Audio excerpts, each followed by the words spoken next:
오늘 하나님께서 우리에게 주신 말씀은 시편 91편 1절부터 16절까지의 말씀입니다. 우리 함께 이 말씀을 읽어 올리겠습니다. 가장 높으신 분의 보호를 받으면서 사는 너는 전능하신 분의 그늘 아래 머무를 것이다. 나는 주님은 나의 피난처, 나의 요새, 내가 의지할 하나님이라고 말하겠다.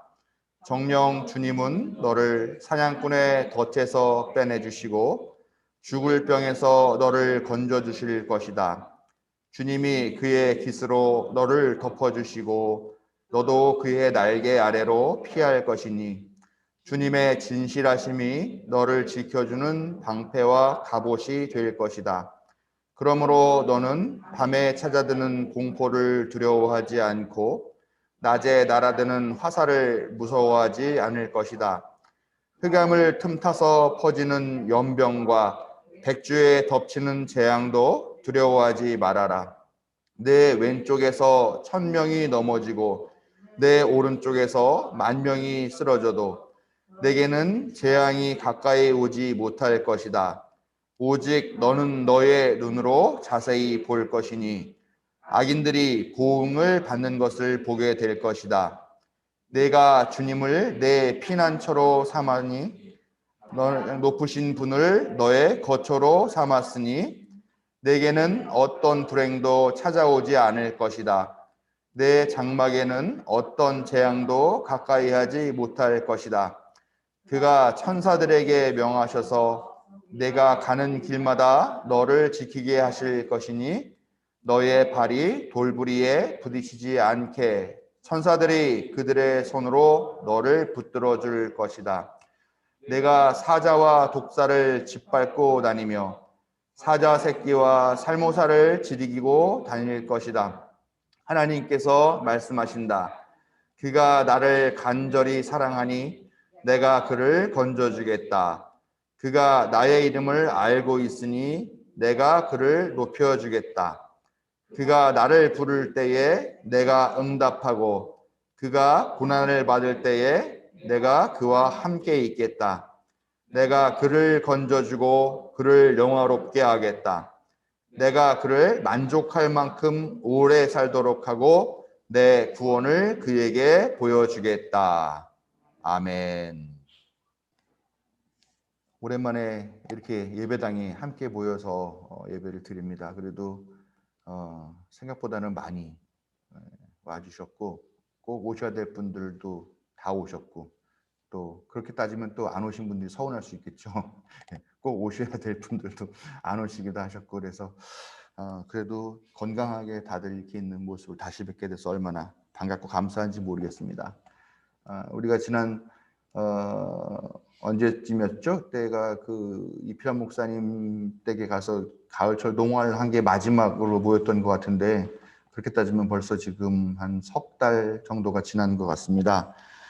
그동안 지키시고 돌봐주신 하나님께 찬양을 돌리며 사랑과 자비를 구하면서 이 자리에 나와 예배하고 또 온라인으로 함께한 모든 성도 여러분들께 하나님께서 특별하신 은총과 보호를 베풀어 주시기를 성어버이 성자 성령의 이름으로 축원드립니다.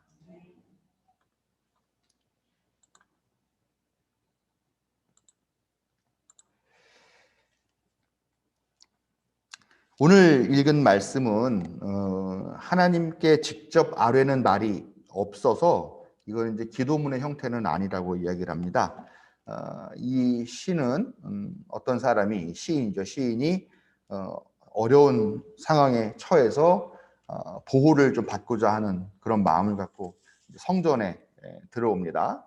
그런데 그 사람에게 어떤 사람이 이야기를 하는 그런 내용들이에요. 근데 그 사람이 아마 제사장이겠죠. 뭐 성전에 왔으니까 제사장이 맞아들이면서 하나님께서 이러이러한 권능으로 우리를 보호하신다 하는 거에 대해서 알려주는 그런 말씀들이 있고요. 그러면서 끝에 가서는 그러니까 우리를 이렇게 보호해 주시는 하나님께 너의 신뢰를 고백해라 라고 하는 그런 권면을 하고 있는 거죠. 그렇게 너의 하나님의 신뢰를 고백하면 하나님께서 응답하셔서 너를 보호해 주실 것을 약속해 주실 것이다 라고 하는 그런 가르침을 담은 시가 오늘 우리가 읽은 내용의 이 시입니다. 지금 우리가 1년 넘게 그 코로나 바이러스 공격을 받으면서 심신이 다 약해 있죠. 영혼과 육신이 다 지금 약한 상태입니다. 가는 곳마다 사실 코로나 얘기를 빼면 별로 할 얘기가 없는 그런 정도입니다. 또 만나는 사람들도 별로 많지 않고요.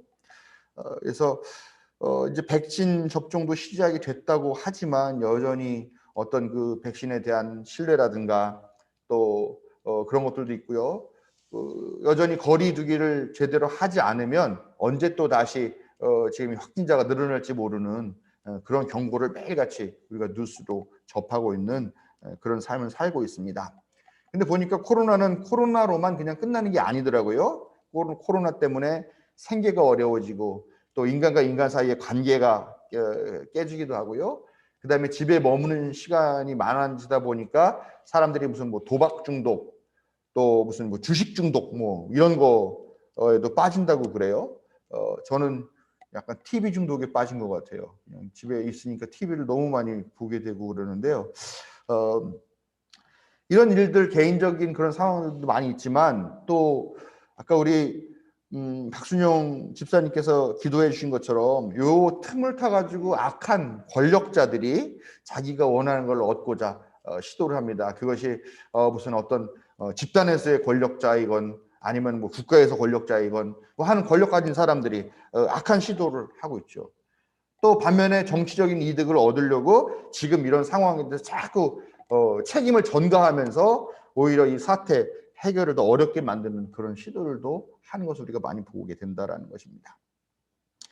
지금 우리가 살고 있는 상황으로 봤을 때 우리도 사실 전적으로 보호가 필요한 시점이고 하나님의 전능하신 능력이 우리를 인도해 주시기를 간절하게 바라고 있는 그런 때입니다.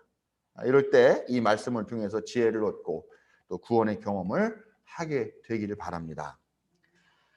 오늘 가장 높으신 분의 보호를 받으면서 사는 우리라고 하는 제목의 말씀을 준비를 했는데요.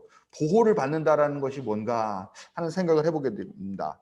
두 가지의 보호가 있을 것 같아요. 우선 어린 아이들처럼 스스로 자기 자신을 보호할 수 있는 능력이 없는 그런 존재가 자기의 외적인 존재로부터 보호를 받는 그런 보호가 하나가 있겠죠.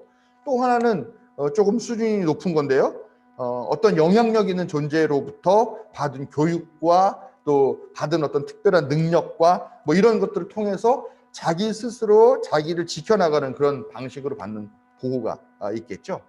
예를 들면 오늘날 제가 여기까지 있기까지는 저를 가르쳤던 뭐 스승들과 부모라든가 일가 친척이라든가 친구라든가 하는 그런 사람들로부터 받은 교육과 양육 또 그런 친분 관계의 힘이 저를 오늘날까지 있게 한 것이다 라는 걸 생각할 수가 있죠.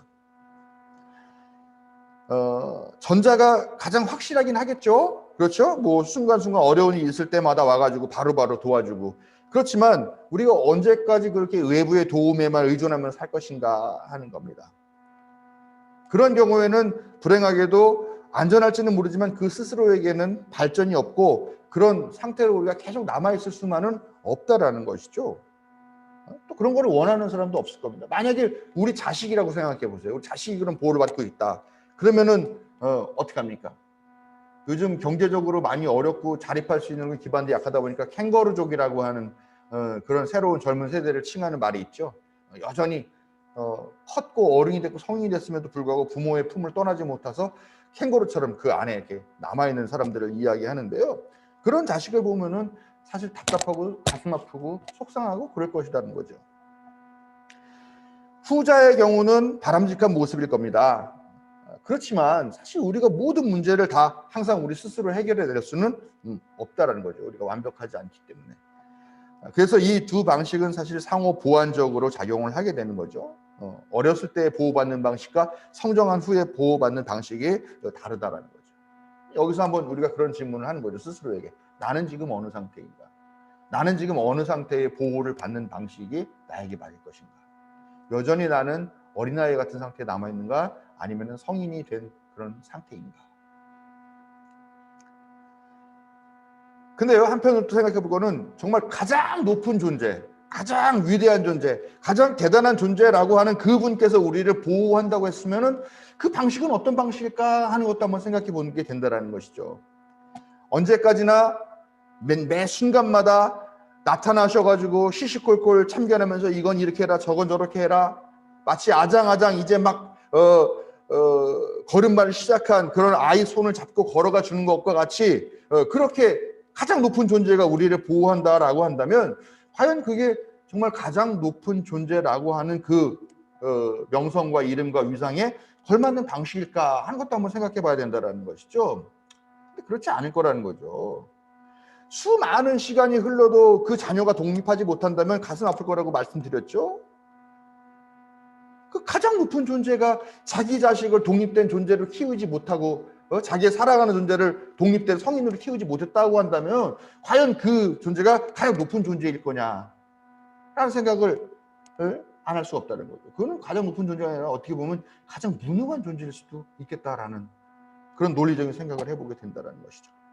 아무튼 우리는 우리의 약함을 인정하면서도 하나님의 양육을 받은 존재로서 하나님의 보호를 받으면서 살고 또 성장해 나가는 그런 존재가 되기를 바라는 마음을 가질 때 우리가 만나게 되는 위기에서 벗어나면서 우리의 삶이 전적으로 하나님의 은혜 안에 있음을, 하나님의 보호 안에 있음을 깨닫게 되고 더 높은 삶의 단계로 나갈 수 있다는 것을 우리가 반드시 기억해야 되겠습니다. 가장 좋은 거는요, 오늘 10절 말씀 보면은 재앙이나 불행이 닥치지 않는 그런 삶이죠. 근데 그런 삶이 어떻게 가능하냐? 그 전제 조건이 9절에 있습니다. 재앙이나 불행이 우리 삶을 위협하도록 놔두지 않으려고 한다면 하나님을 피난처로 삼아라, 가장 높으신 분을 거처로 삼아라 라고 합니다. 이 말은 우리의 삶이 전적으로 하나님을 향해 있고 하나님의 말씀과 하나님의 뜻에 맞춰져 있는 그런 삶을 살아라라고 하는 얘기죠. 말 그대로 하나님은 우리의 거처로 삼고 생활의 근거로 삼는다라는 거죠. 우리가 우리 집, 우리의 거처 안에 다 들어와 있으면 안전하니까 비가 오고 바람이 불고 하는 그런 것들에서 보호받을 수 있고 짐승들의 공격에서도 벗어날 수 있고 거기서 우리가 편안하고 안전하게 지낼 수 있게 되는 것처럼 하나님의 말씀을 우리의 집으로 삼는다라고 하는 이야기죠. 신명기 6장 6절부터 9절에 있는 말씀을 전문 용어로 쉐마라고 합니다. 쉐마 아마 많이 들어보셨을 거예요. 쉐마라는 것은 들어라라고 하는 히브리어에서 파생된 그런 단어인데 유대인들이 하루에 2번씩 암송하도록 되어 있는 말씀, 그걸 쉐마라고 합니다. 신명기 6장 6절부터 9절 말씀은 뭐냐면 내가 오늘 당신들에게 명하는 이 말씀을 마음에 새기고 자녀에게 부지런히 가르치며 집에 앉아 있을 때나 길을 갈 때나 누워 있을 때나 일어나 있을 때나 언제든지 가르치십시오. 또 당신들은 그것을 손에 메어 표로 삼고 이마에 붙여 기호로 삼으십시오. 집 문설주와 대문에도 써서 붙이십시오 라는 말입니다. 그래서 유대인 랍비들은 실제로 조그만 상자를 만들어 가지고 거기다가 하나님 말씀을 적어 가지고 돌돌돌 말아 가지고 상자에 넣어요. 그래 가지고 모자 같은 걸 쓴다고 하면은 모자에다 이렇게 달아 가지고 그 상자를 요 미간에다 이렇게 하고 다닙니다. 얼마나 걸리적거리겠어요. 또 그런 말씀을 적은 상자를 옷술에다가 이렇게 달아 가지고 치렁치렁하게 하고 다닙니다.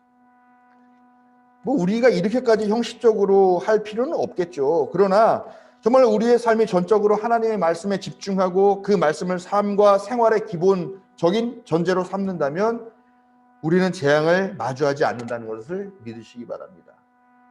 여기까지는 좋죠. 근데 하나님 말씀에 집중하고 삶과 생활의 기본적인 전제로 삼는다라는 건 그건 도대체 뭐냐? 구체적으로 얘기해야 되겠죠. 어떤 권력이나 어떤 금력이나 어떤 폭력이나 어떤 기적이나 하는 것들이 아니라 하나님만을 의지하는 것. 하나님께서 우리에게 성서를 통해 가르쳐 주신 말씀, 예수 그리스도를 보내주시면서 우리에게 보여주신 그런 삶의 방식들을 따라 사는 것. 그리고 하나님이 정하신 순리와 섭리와 법칙과 하나님의 정의, 진리, 이것들의 삶의 초점을 맞추는 것이 바로 하나님을 우리의 거처로 삼는 것이죠. 또 평화를 실천하고 사랑을 베푸는 삶, 그런 삶이에요. 저는 이게 특별하게 종교적인 가치 같지가 않아요. 그냥 배운 현대인을 사는 사람이라면 당연히 갖춰야 될 기본적인 소양과 우리의 가치 덕목이 아닌가라는 생각이 듭니다. 공부하지 않으면서 1등 하기를 바라는 것, 여러분 어떻게 생각하십니까? 공부 하나도 안 하면서 공부를 바라는 1등을 하고 싶어? 그런 걸 요즘 애들은 치트키라 그래요. 치트키. 게임할 때 뭐 타타하게 몇 줄 차면은 갑자기 무적의 힘을 얻어가지고 다 때려 부수게 되는 그런, 자기 실력이 좋아서가 아니라는 거죠. 현대인들은 사실 이런 걸 공정하지 않다고 생각을 합니다. 자기가 열심히 해서 얻은 것이 아니라 그냥 기적적인 어떤 요행을 바라거나 하는 것, 이런 것을 생각하는 사람을 비웃어요. 재난이 곧 닥쳐올 것 같아요. 뭐 예를 들면 허리케인 쪽에서 막 오고 있다. 우리는 태풍이죠. 태풍이 막 오고 있다. 그런데도 태풍에 날아가지 않게 뭐 유리창에다가 테이프도 붙이고 뭐 날아갈 만한 거 다 묶어놓고 하는 그런 거 하나도 하지 않으면서 하나님, 나는 하나님을 믿으니까 나는 구원해 주실 줄 믿습니다. 나는 이 위기에서 건진받을 수 믿습니다. 그렇게 무릎 꿇고 기도만 한다라고 하면 사람들이 그걸 보면서 야, 저 사람 신앙이 좋아라고 말하느냐? 그렇지 않다는 거죠. 비웃는다는 거죠. 그리고 실제로 그 사람은 그 재난을 피할 수가 없어요. 그런데 사실 교회 다닌다는 우리, 신앙이라는 우리들이 그렇게 살아왔던 것은 아닌가라고 하는 질문을 하게 된다는 거죠. 상식적인 순리 외면하고 그냥 기적만 바라고 특별한 체험들만 바라면서 산다면 우리는 결코 그 재앙을 피할 수가 없습니다.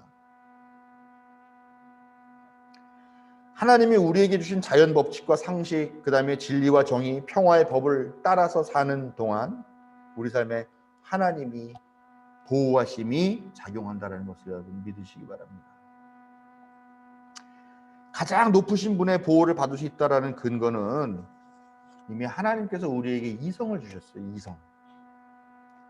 오늘 말씀 보면 여러 가지 위험 상황이 나와요. 예를 들어서 나오는 것들이 사냥꾼의 덫이 나오죠. 죽을 병에 걸린다라고 나오죠. 밤의 공포와 낮의 화살, 연병과 재앙, 발이 돌부리에 부딪히는 것, 뭐 이런 것들에 대한 내용이 나와요.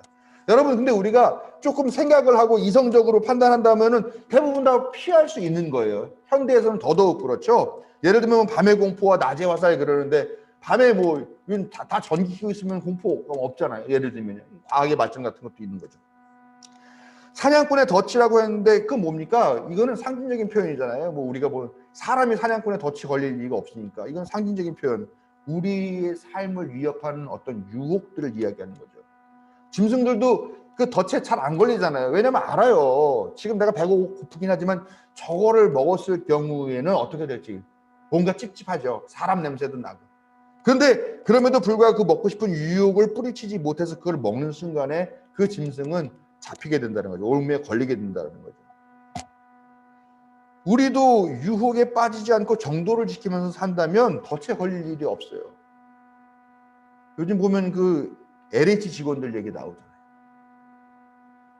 우리 지방에도 LH 공사에서 꽤 오래 일하시고 하다가 목사가 되겠다라고 해서 그걸 그만두고 오셔가지고 목사가 되신 분이 있어요. 이제 올해 이제 은퇴하시는 분이고 저랑 비슷한 때 목사 안수를 받으시면 저보다도 은퇴하실 때 거의 다 됐으니까 저보다도 한 10살 이상 많으신 분이죠. 근데 다들 여기 이제 그때 막 은평 뉴타운 막 이런 거 얘기할 때 그 목사님한테 그래요. 이쪽에 혹시 땅 사놓은 거 없냐고. LH공사 그때는 토지개발공사라고 그랬었어요. 그랬으면은 땅 아마 좋은 거 아실 텐데 그랬더니 단칼에 얘기하시더라고요. 하나님께서 기뻐하시는 방식이 아닙니다. 알고는 있었다는 거예요. 지금 이 LH 직원들이 유혹에 넘어가서 하면은 안 되는 행위, 넘지 말아야 될 선을 넘어가지고 문제가 되고 있죠. 이 사람들이 조금만 더 이성적으로 판단했다면 아니 이런 날이 올 줄 몰랐어요? 그랬다면은 유혹에 넘어가지 않았겠죠. 죽을 병도 위험 상황이라고 예를 들고 있습니다. 여러분 뭐 죽을 병 사실 우리가 피할 수 없잖아요. 그렇죠. 뭐 유전적인 요인도 있고 뭐 막 그러니까. 그렇지만 여러분 우리가 건강 관리도 하고 위생 관리도 좀 철저하게 한다면 그래도 어느 정도는 피할 수가 있어요. 의학이 엄청나게 많이 발전했고요. 또 연병 얘기 나오죠. 연병 장티푸스라고 하는 병인데 전염병 일반을 상징하는 단어죠. 지금 우리가 겪고 있는 코로나가 바로 이 연병과 같은 그런 상황이잖아요. 한국은 어떻습니까?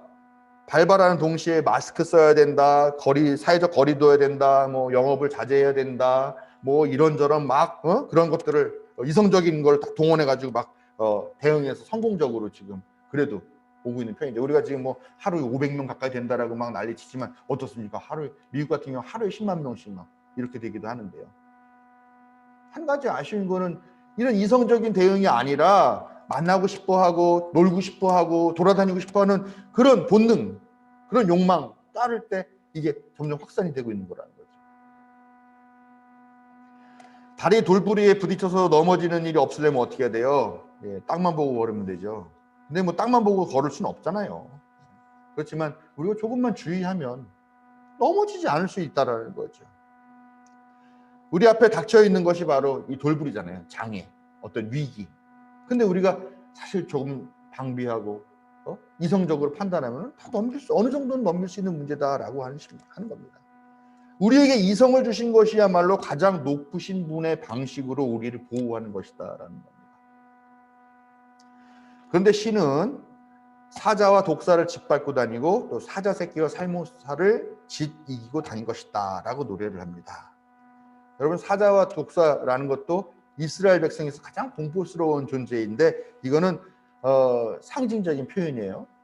어떤 사람은 실제로 막 자기 신앙을 증명하겠다고 막 독사 굴 들어가고 막 이런 사람들도 있는데 이건 상징적인 표현입니다. 가장 공포스러운 상황. 그런데 이런 가장 공포스러운 상황에서도 하나님의 도우심을 의지하고 두려워하지 말라고 하는 말이에요. 이걸 고지고대로 듣는 사람들이 있어요. 마가복음 16장 18절 보면요, 손으로 뱀을 집어들며 독약을 마실지라도 절대로 해를 입지 않으며 아픈 사람들에게 손을 얹으면 나을 것이다 라고 예수님이 말씀하셨다고 그렇게 나옵니다. 근데 이 말씀을 문자 그대로 받아들여서 자기 신앙 증명하겠다고 독을 마시는 사람들, 여러분 뉴스 들어보신 적 있어요, 없어요? 아마 있으실 거예요. 요즘은 그런 게 좀 덜해요. 근데 제가 기억하는 90년대 중반 후반까지만 해도 이런 사람도 있었어요. 그래서 자기 신앙 좋다고 뱀독 마시는데, 뱀독은 마시면은 그게 안에 들어가가지고 아미노산을 밖에서 몸에 되게 좋은 것들이 된다고 그럽니다. 단 입 안이나 위나 이런 데에 상처가 없을 경우에, 그걸 모르고 마셨다가는 이게 혈관 타고 들어가가지고 생명 잃거나 어려운 상황을 맞게 된다고 합니다. 근데 이런 사람들이 있었어요. 근데 요즘은 독을 마시려는 것보다 오히려 더 심각하게 말도 안 되는 소리들을 하고 있는 그런 이단에 빠지는 사람들이 또 이상하게 많아요. 참 이해가 안 가요. 왜 그런 거는 이렇게 문자적으로 받아들이는지. 너의 가진 것을 모두 팔아 가난한 사람들에게 나눠주고 너는 나를 따르라. 내 이웃을 내 몸과 같이 사랑하라. 내 원수까지도 사랑하라. 이런 말씀은 사람들이 문자적으로 안 듣는데 꼭 이런 말도 안 되는 것들을 문자 그대로 받아들이더라라는 겁니다. 여러분, 독사굴에 손을 넣는 사람이 신앙이 좋은 사람입니까? 아니면 1번 신앙이 좋은 사람, 2번 차력사. 놀라운 일이죠. 독사굴에 손을 집어넣어. 야, 용기가 대단해. 물렸어? 저 사람은 독에 별로 이렇게 영향을 안 받네? 여러분, 정말 놀라운 일이에요. 근데 그게 왜 신앙입니까? 그게 왜 신앙의 일입니까? 제정신이라면 왜 독사굴에 손을 집어넣어요? 제대로 된 신이라면 왜 독사굴에 손을 집어넣으라고 시킵니까? 독사는 무는 게 본성이잖아요. 하나님 그렇게 만드셨어요. 그 독사에 독을 마셔도 한다 그 얘기는 예수님 돌아가신 다음에 이제 기독교가 박해를 받으면서 로마의 박해를 받으면서 죽어갈 때에 그 사람들이 막 독사굴에도 집어던져지고 막 하니까 너무 두려운 마음이 있고 공포의 마음이 있으니까 교회를 떠나고 등을 돌리고 그렇게 하니까 걱정하지 말라고 응원하기 위해서 하나님 너를 지켜줄 거다라고 하는 그런 응원의 뜻으로 상징적인 말씀을 한 거지. 아니 예수님이 미쳤다고 야 너 나를 믿으면 독사굴에 손 집어넣고 저 사자랑 싸워라 이렇게 하시겠냐는 거죠. 결코 아니라는 것이죠. 이 말씀은 하나님이 우리를 도우신다라는 것의 강력한 상징적 표현임에도 이거를 고지고대로 문자적으로 받아들여서 비이성적인 어리석은 행위를 해서 다른 신앙인들까지 부끄럽게 만든 일이 많아요. 여러분, 과거에는 우리가 특별한 그런 기적 아니면 다른 사람들에게 나타나지 않는 배타적인 어떤 그런 현상들, 그런 것을 하나님의 보호라고 생각했을지도 모르지만 이제는 상황이 다릅니다. 여러분, 젊은 사람들이 교회를 이해하지 못하는 이유, 교회에 등을 돌리고 교회에 나오지 않는 이유가 뭘까? 그게 교회가 일상적인 상황, 일상적인 성실, 그런 것들이 아니라 특별한 기적에 의지하는 그런 어떤 신앙인들의 행태 때문이 아닐까 하는 생각을 해봅니다.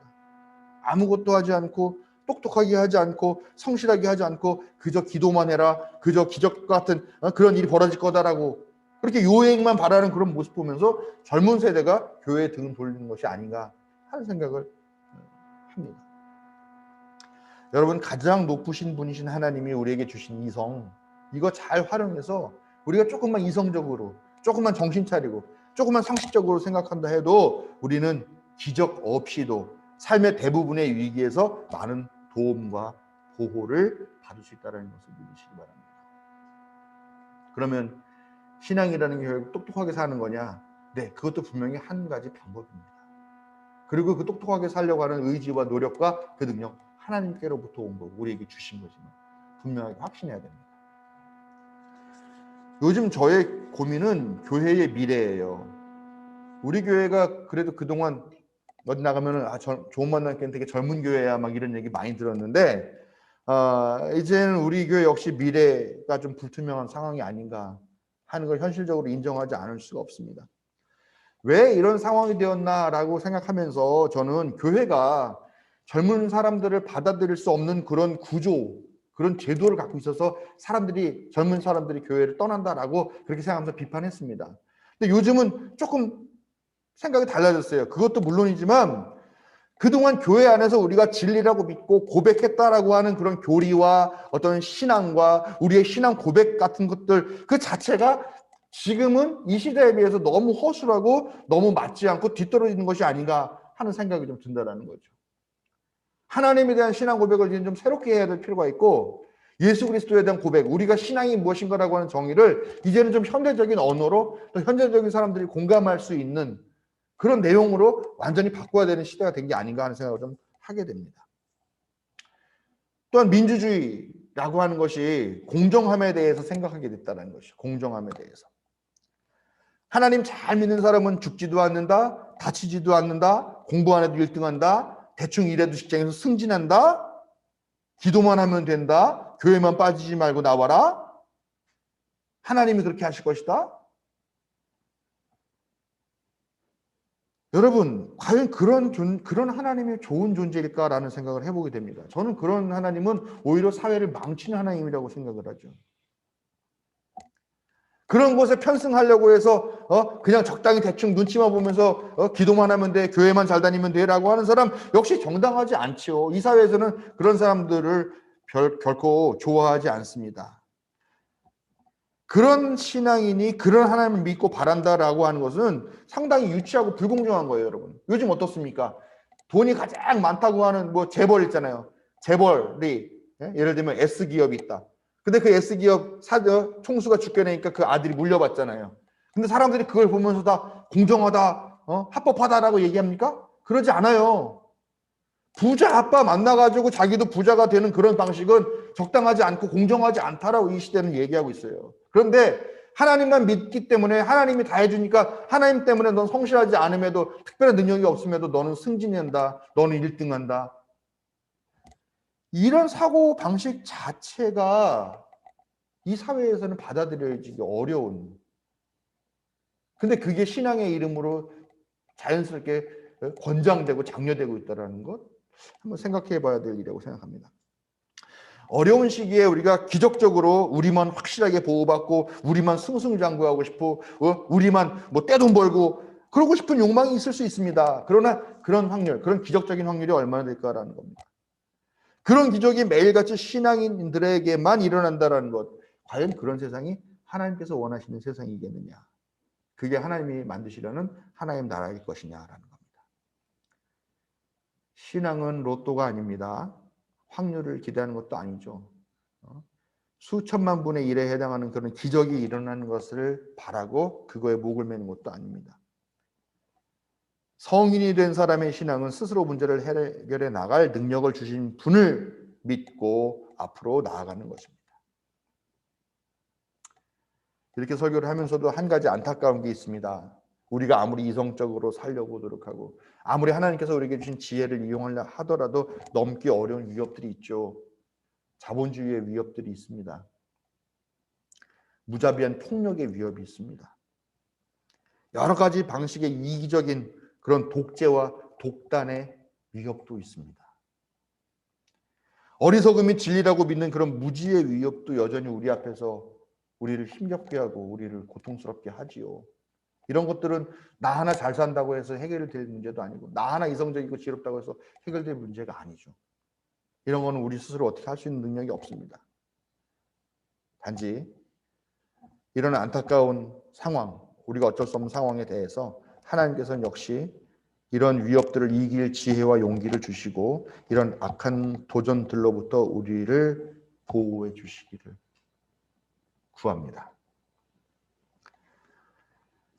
예, 가장 높으신 분의 보호를 받는 여러분들, 오늘 말씀 듣고 용기와 지혜로 이 세상을 살아가신 여러분들께 성부, 성자, 성령의 하나님께서 함께 하시기를 축원드립니다.